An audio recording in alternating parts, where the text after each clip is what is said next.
saya Sri Herlina, dosen pengampu mata kuliah Sosiologi Hukum Program Studi S1 Ilmu Hukum Fakultas Hukum pada Universitas Islam Kalimantan Muhammad Arsyad Al-Banjari, Banjarmasin.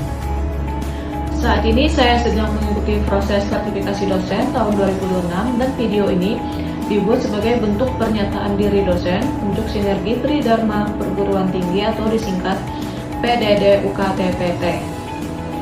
Mata kuliah Sosiologi Hukum merupakan mata kuliah wajib dengan bobot 2 SKS yang diberikan kepada mahasiswa semester 5. Mata kuliah ini bertujuan agar mahasiswa tidak hanya memahami sosiologi hukum secara teoritis, tapi mampu mengimplementasikan dalam kehidupan sehari-hari. Dalam pendekatan pembelajaran, saya menggunakan pendekatan metode student-centered learning dengan diskusi, ceramah interaktif, sesi tanya jawab, dan studi kasus agar mahasiswa lebih aktif di kelas dan bisa berpikir lebih kritis. Adapun media pembelajaran yang digunakan dalam mata kuliah ini baik secara daring maupun luring, yaitu dengan memanfaatkan Zoom meeting, laptop, LCD, proyektor, dan juga berbagai sumber jurnal relevan dengan mata kuliah ini. Saya akan memaparkan pelaksanaan pembelajaran mata kuliah Sosiologi Hukum berdasarkan rencana pembelajaran studi atau RPS. Dalam RPS ini, saya akan menjelaskan capaian pembelajaran mata kuliah atau bisa disingkat CPMK. CPMK di sini terbagi menjadi 8 sub CPMK dan saya berharap mahasiswa mampu pertama, menjelaskan konsep pengertian sosiologi hukum, ruang lingkup kajian sosiologi hukum, dan karakteristik sosiologi hukum. Kedua, menjelaskan pendekatan sosiologi yuridis empiris dengan yuridis normatif. Ketiga, menjelaskan mazhab-mazhab dan pemikiran yang berpengaruh terhadap lahirnya pemikiran sosiologi hukum.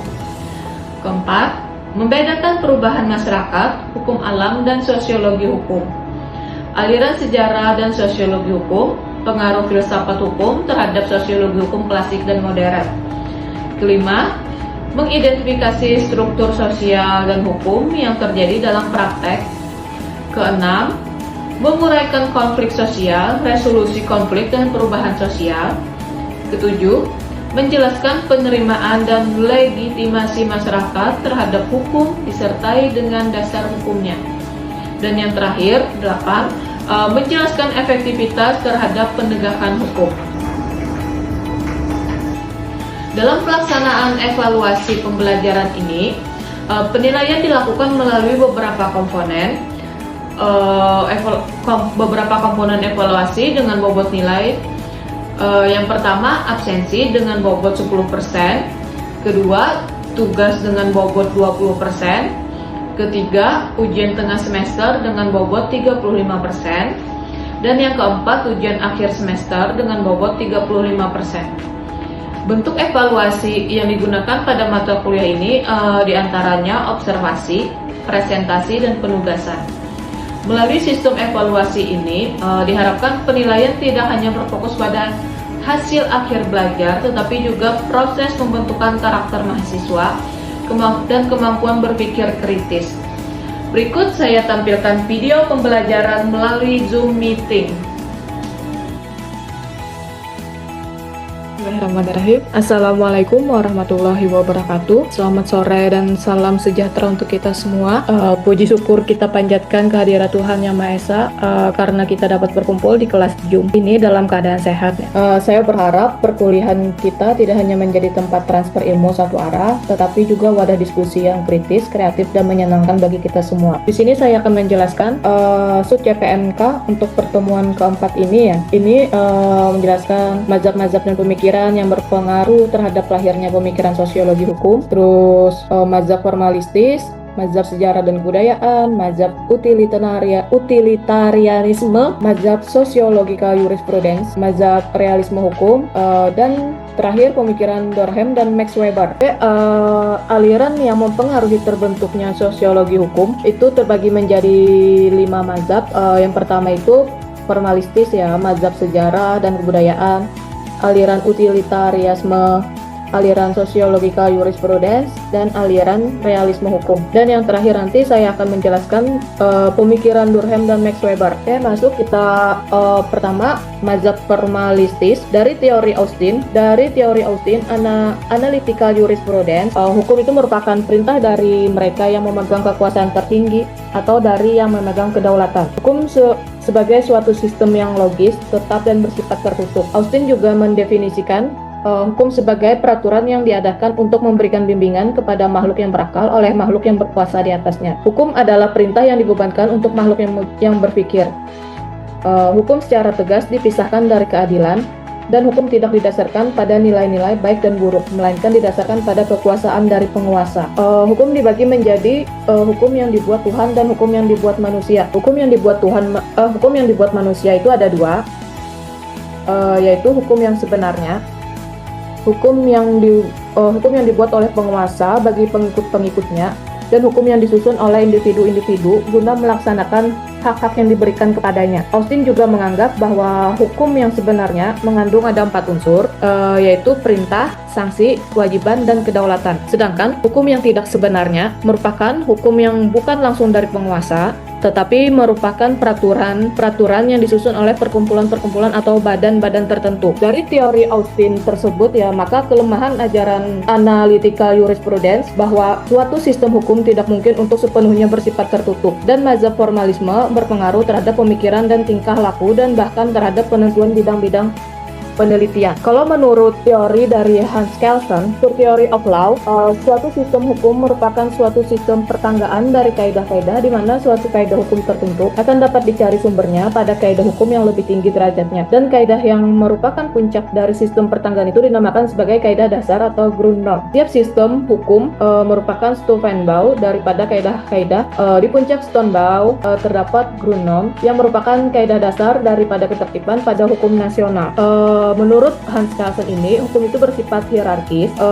Hukum tidak boleh bertentangan dengan ketentuan yang lebih atas derajatnya. Stratifikasi derajat yang dimaksud ini adalah yang paling bawah. Maksudnya adalah putusan badan pengadilan, atasnya undang-undang, dan kebiasaan, atasnya lagi konstitusi, dan yang paling atas adalah Grundnorm. Dan ini kelemahan teori Kelsen terletak pada kaidah dasar. Apakah yang menjadi dasar sahnya kaidah dasar tersebut? Menurut sosiologi hukum, apa itu Grundnorm? Grundnorm itu adalah dasar hukum basis sosial dari hukum itu yang merupakan salah satu objek pembahasan di dalam sosiologi hukum. Sedangkan kalau menurut Kelsen, dalam ajaran hukum murninya, hukum tidak boleh dicampuri oleh masalah-masalah politik, kesusilaan, sejarah, kemasyarakatan, dan etika. Juga tak boleh dicampuri oleh masalah keadilan. Keadilan menurut Kelsen adalah masalah politik. Oke, lanjut ke mazhab sejarah dan kebudayaan. Tokohnya di sini ada Friedrich Karl von Savigny dan Sir Henry Maine. Menurut von Savigny ya, hukum merupakan perwujudan dari kesadaran hukum masyarakat. Semua hukum berasal dari adat istiadat dan kepercayaan dan bukan berasal dari pembentuk undang-undang. Kelemahan teori von Savigny terletak pada konsepnya mengenai kesadaran hukum yang sangat abstrak. Terus sedangkan menurut teori Sir Henry, perihal perkembangan hukum dari status ke kontrak yang sejalan dengan perkembangan masyarakat yang sederhana ke masyarakat yang modern dan kompleks. Terus hubungan-hubungan hukum yang didasarkan pada status warga masyarakat yang masih sederhana berangsur-angsur akan hilang apabila masyarakat tadi berkembang menjadi masyarakat yang modern. Pada masyarakat yang modern, hubungan hukum didasarkan pada hak dan kewajiban yang didasarkan pada kontrak yang disepakati bersama. Oke, lanjut ke aliran utilitarianisme, gunaan dan pemanfaatan. Tokohnya di sini Jeremy Bentham dan Rudolf von Hering. Bentham menekankan ya apa yang harus dilakukan oleh sistem hukum. Di dalam teorinya tentang hukum ya, Bentham mempergunakan salah satu prinsip dari aliran utilitarianisme, yaitu bahwa manusia bertindak untuk memperbanyak kebahagiaan dan mengurangi penderitaan. Bentham juga mengembangkan pikirannya untuk bidang pidana dan hukum terhadap tindak pidana. Setiap kejahatan harus disertai dengan hukuman-hukuman yang sesuai dengan kejahatan tersebut, dan hendaknya penderitaan yang dijatuhkan tidak lebih daripada apa yang diperlukan untuk mencegah terjadinya kejahatan. Ajaran ini didasarkan pada hedonistik utilitarianisme. Bentham mengemukakan bahwa pembentukan hukum harus membentuk ya, hukum yang adil bagi segenap warga masyarakat secara individual. Sedangkan kelemahan teori Bentham ini terletak pada kenyataan bahwa tidak setiap manusia mempunyai ukuran yang sama mengenai keadilan, kebahagiaan, dan penderitaan. Kalau menurut tokoh Rudolf von Hering, ajarannya biasa disebut sosial utilitarianisme. Rudolf menganggap hukum merupakan suatu alat bagi masyarakat untuk mencapai tujuannya. Rudolf juga menganggap hukum sebagai sarana untuk pengendalian individu ya, agar tujuannya sesuai dengan tujuan masyarakat di mana mereka menjadi warganya. Rudolf juga menganggap hukum juga merupakan suatu alat yang dapat dipergunakan untuk melakukan perubahan-perubahan sosial. Oke, selanjutnya ke aliran sosiologika jurisprudence. Tokohnya di sini ada Eugen Herlich dan Roscoe von. Ajaran Herlich berpokok pada pembedaan antara hukum positif dengan hukum yang hidup atau living law. Herlich menyatakan bahwa hukum positif hanya akan efektif apabila selaras dengan hukum yang hidup dalam masyarakat. Herlich juga mengatakan bahwa pusat perkembangan dari hukum bukanlah terletak pada badan-badan legislatif, keputusan badan yudikatif ataupun ilmu hukum, akan tetapi justru terletak di dalam masyarakat itu sendiri. Teori Herlich ini pada umumnya berguna sebagai bantuan untuk lebih memahami hukum dalam konteks sosial. Terus menurut tokoh Roscoe von berpendapat ya bahwa hukum harus dilihat atau dipandang sebagai suatu lembaga kemasyarakatan yang berfungsi untuk memenuhi kebutuhan-kebutuhan sosial, dan tugas dari ilmu hukum untuk memperkembangkan suatu kerangka dengan mana kebutuhan-kebutuhan sosial dapat terpenuhi secara maksimal. Von juga menganjurkan untuk mempelajari hukum sebagai suatu proses atau law in action yang dibedakannya dengan yang tertulis, law in the book. Von mengaku bahwa hukum hanyalah merupakan salah satu alat pengendalian sosial, dan bahkan hukum selalu menghadapi tantangan dari pertentangan kepentingan-kepentingan. Oke, yang terakhir itu aliran realisme hukum. Tokohnya di sini adalah Kurt Llewellyn dan Jeremy Frank dan Justin Oliver Wendell Holmes. Yang kelima, aliran realisme hukum. Tokohnya itu ada Kurt Llewellyn, Jeremy Frank, dan Justice Oliver Wendell Holmes. Mereka terkenal dengan konsep yang radikal tentang proses peradilan dengan menyatakan hakim-hakim tidak hanya menemukan hukum, akan tetapi bahkan membentuk hukum. Pokok-pokok pikiran dari aliran realisme hukum banyak dikemukakan oleh Justice Oliver Wendell di dalam hasil karyanya yang berjudul The Path of the Law. Justice Oliver menyatakan bahwa kewajiban hukum hanyalah merupakan suatu dugaan bahwa apabila seseorang berbuat atau tidak berbuat, maka dia akan menderita sesuai dengan keputusan suatu pengadilan. Kalau menurut Kurt Llewellyn, mengembangkan teori tentang hubungan antara peraturan-peraturan hukum dengan perubahan-perubahan sosial yang terjadi dalam masyarakat. Menekankan juga pada fungsi hukum. Tugas pokok dari pengadilan adalah menetapkan fakta dan rekonstruksi dari kejadian-kejadian yang telah lampau yang menyebabkan terjadinya perselisihan. Terus, pemikiran Emil Durkheim ya. Emil Durkheim ini adalah salah satu tokoh penting yang memperkembangkan sosiologi dengan ajaran-ajaran yang klasik. Menurut Emil, hukum dirumuskan sebagai suatu kaidah yang bersanksi. Berat ringannya sanksi senantiasa tergantung dari sifatnya pelanggaran, terus anggapan-anggapan, keyakinan masyarakat tentang baik buruknya suatu tindakan, terus peranan sanksi-sanksi dalam masyarakat, kaidah-kaidah hukum. Di dalam masyarakat ditemukan dua macam kaidah hukum, yaitu represif dan restitutif. Hubungan antara solidaritas sosial dengan hukum yang bersifat represif terletak pada tingkah laku yang menimbulkan kejahatan. Pengertian kejahatan adalah tindakan-tindakan yang secara umum tidak disukai atau ditentang warga-warga masyarakat. Menurut Durkheim ya, setiap hukum tertulis mempunyai tujuan berganda, yaitu untuk menetapkan kewajiban-kewajiban tertentu dan untuk merumuskan sanksi-sanksinya. Menurut Durkheim juga ada dua macam solidaritas positif, yang dapat ditandai oleh ciri-ciri sebagai berikut. Yang pertama itu, pada solidaritas pertama, seorang warga masyarakat secara langsung terikat pada masyarakat. Di dalam hal solidaritas kedua, seorang warga masyarakat tergantung kepada masyarakat, oleh karena dia tergantung pada bagian-bagian masyarakat yang bersangkutan. Dalam hal solidaritas kedua tersebut, ya di atas, masyarakat tidak dilihat dari aspek yang sama. Dalam hal pertama, masyarakat merupakan kesatuan kolektif di mana terdapat kepercayaan dan perasaan yang sama. Sebaliknya, pada hal kedua, masyarakat merupakan suatu sistem yang terdiri dari macam-macam fungsi yang merupakan hubungan-hubungan yang tetap. Sebetulnya keduanya merupakan suatu gabungan, akan tetapi dilihat dari sudut yang berbeda. Pada solidaritas pertama, ya dinamakan itu mechanical solidarity atau solidaritas mekanis, terjadi pada masyarakat yang relatif sederhana dan homogen. Hal ini disebabkan oleh karena kebutuhan masyarakat tersebut dijamin oleh hubungan antar manusia yang erat serta ada tujuan bersama. Terus solidaritas kedua dinamakan organic solidarity atau solidaritas organik, terdapat pada masyarakat yang lebih modern dan lebih kompleks, yaitu masyarakat yang ditandai oleh pembagian kerja yang kompleks.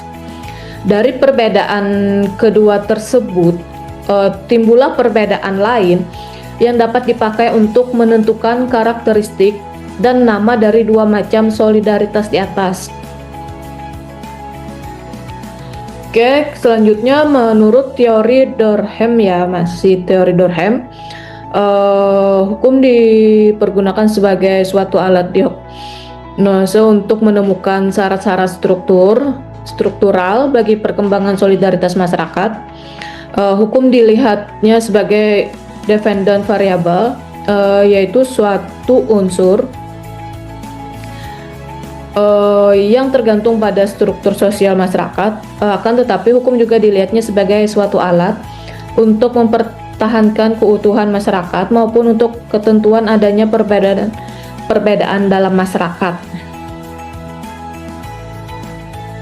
Kalau pemikiran Max Weber, ya, di dalam objeknya, ya, Max Weber mempergunakan logical formalism atau formalisme logis, yang menurutnya merupakan metode yang dikembangkan oleh peradaban barat dan tak ditemukan dalam peradaban-peradaban lain. Menurut Max Weber juga, suatu alat pemaksa penentuan bagi adanya hukum. Alat pemaksa tersebut tidak perlu berbentuk badan peradilan yang biasa dikenal di dalam masyarakat modern dan kompleks. Nah, ini ada perbedaan dalam hukum yang masing-masing mempunyai kelemahan, ya. Perbedaan antara hukum publik dengan hukum perdata. Hukum publik adalah kaidah-kaidah yang mengatur aktivitas-aktivitas negara, sedangkan hukum perdata adalah kaidah-kaidah yang mengatur kegiatan lain yang bukan merupakan aktivitas negara. Terus perbedaan lain, hukum positif dengan hukum alam. Apabila seseorang berpegang pada definisi sosiologi sebagai suatu ilmu yang menelaah fakta sosial, maka perhatiannya hanya berpusat pada hukum positif. Seorang sosiolog tak mungkin melepaskan diri dari kenyataan bahwa hukum alam dapat memberi petunjuk pada latar belakang tingkah laku manusia. Ini saya menjelaskan perbedaan hukum. Perbedaan hukum yang berhubungan erat dengan dasar struktural sosiologi hukumnya. Yang pertama itu hukum objektif dan hukum subjektif. Hukum objektif yang dimaksud di sini sebagai keseluruhan kaidah-kaidah yang dapat diterapkan secara umum terhadap semua warga masyarakatnya, sepanjang mereka tunduk pada suatu sistem hukum umum. Sedangkan hukum subjektif mencakup kemungkinan bagi seorang warga masyarakat untuk meminta bantuan kepada alat-alat pemaksa agar kepentingan-kepentingan material dan spiritualnya dapat dilindungi. Perbedaan yang kedua itu hukum formal dengan hukum material. Hukum formal dimaksudkan sebagai seluruh sistem teori hukum yang aturan-aturannya didasarkan hanya pada logika hukum tanpa mempertimbangkan lain-lain unsur di luar hukum. Sedangkan hukum material memperhatikan unsur-unsur non-yuridis seperti nilai-nilai politis, etis, ekonomis, atau agama.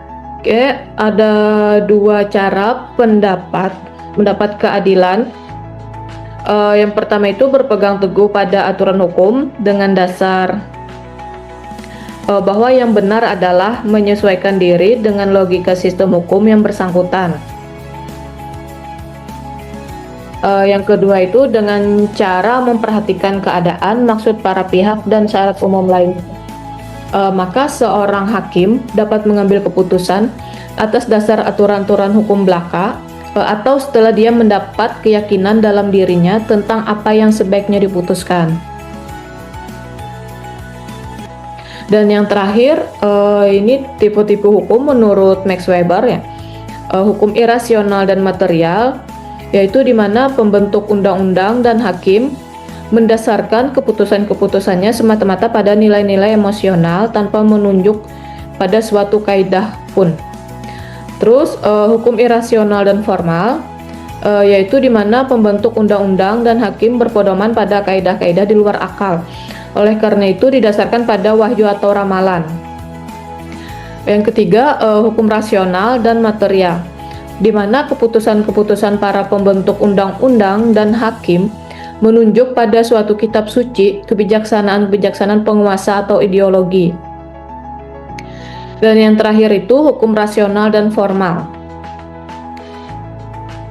yaitu di mana hukum dibentuk semata-mata atas dasar konsep-konsep abstrak dan ilmu hukum. Hukum formal berkecenderungan untuk menyusun sistematika kaidah-kaidah hukum, sedangkan hukum material lebih bersifat empiris ya. Namun kedua macam hukum tersebut dapat dirasionalisasikan, yaitu pada hukum formal didasarkan pada logika murni, sedangkan material pada kegunaannya. Oke, penjelasan saya tentang materi mazhab ini, apakah ada yang kalian pertanyakan atau ada yang masih kurang jelas? Silahkan yang mau bertanya bisa raise hand. Boleh, Bu. Ya. Apa kontribusi Max Weber terhadap sosiologi hukum ini? Kontribusi Max Weber ya.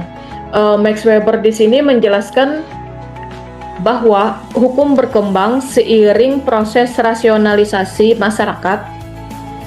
Hukum modern memiliki sifat rasional, sistematis, dan dijalankan melalui lembaga yang profesional.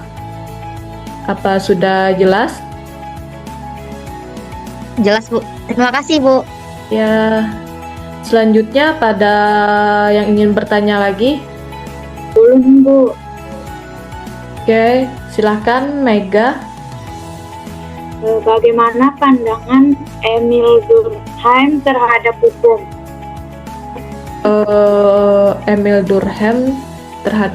Pandangan Emil Durkheim terhadap hukum ya. Emil Durkheim di sini menjelaskan ya bahwa jenis hukum mencerminkan bentuk solidaritas masyarakat. Masyarakat tradisional cenderung memiliki hukum represif, sedangkan masyarakat modern lebih banyak menggunakan hukum restitutif. Represif di sini yaitu kaidah hukum yang sanksi-sanksinya mendatangkan penderitaan bagi kaidah yang melanggar hukum yang bersangkutan. Terus sanksi hukum tersebut menyangkut hari depan dan kehormatan seorang warga masyarakat atau bahkan merampas kemerdekaan dan kenikmatan hidupnya. Hukum pidana merupakan kaidah hukum yang represif. Terus kalau hukum restitutif, tujuan utama hukum restitutif ini adalah untuk mengembalikan kaidah pada situasi pemulihan keadaan ya, sebelum terjadinya kegoncangan sebagai akibat dilanggarnya suatu kaidah hukum. Kaidah restitutif ini mencakup hukum perdata, hukum dagang, hukum acara, hukum administrasi negara, dan terakhir itu hukum tata negara. Apa bisa dipahami? Inggih, Bu. Saya simpulkan mengenai pengaruh mazhab terhadap lahirnya sosiologi hukum ya. Di mana sosiologi hukum lahir dari perkembangan berbagai mazhab seperti mazhab formalistis, sejarah dan kebudayaan, utilitarianisme, sociological jurisprudence, dan realisme. Pemikiran tokoh-tokoh seperti Savigny, Eugen Herlich, Roscoe Von, Emil Durkheim, dan Max Weber lainnya menunjukkan bahwa hukum tidak hanya dipahami sebagai norma tertulis, tetapi juga sebagai bagian dari dinamika kehidupan masyarakat. Oke, perkuliahan hari ini cukup sampai di sini. Nanti kita lanjutkan pertemuan berikutnya. Terima kasih atas waktunya dan saya akhiri. Wassalamualaikum warahmatullahi wabarakatuh.